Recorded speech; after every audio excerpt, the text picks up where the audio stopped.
It's not very well known, but because of the persecution of Ireland, permission was given by the Pope for the Irish to have masses said in the private houses.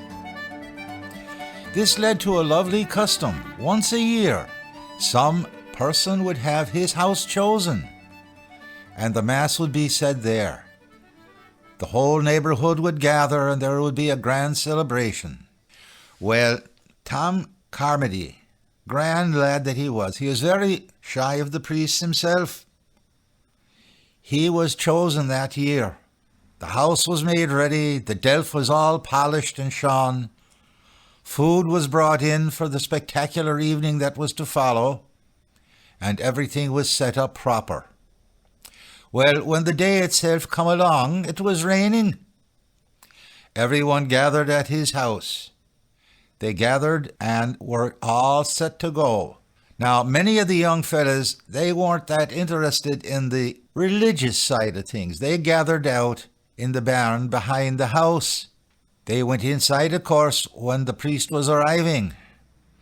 When Father Stanton come in the house, the barn was empty, and he had just bought himself the first umbrella that had ever been seen in that vicinity.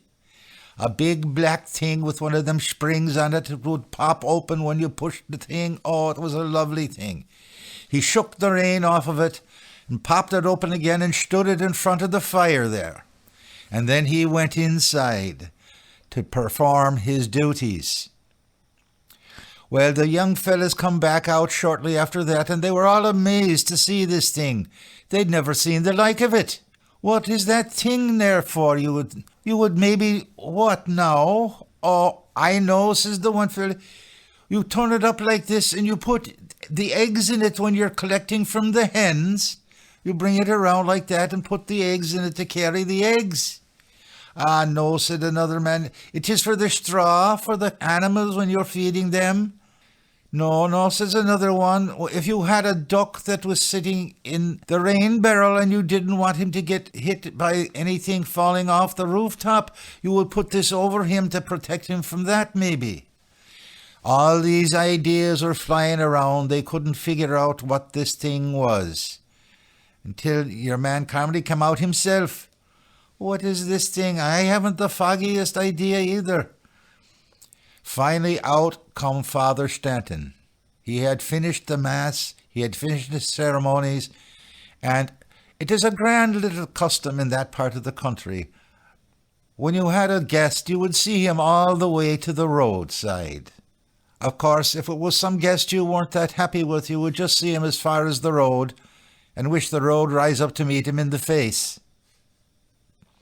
Well, of course, Tom, he took the priest all the way down to the roadside when Father Stanton remembered himself.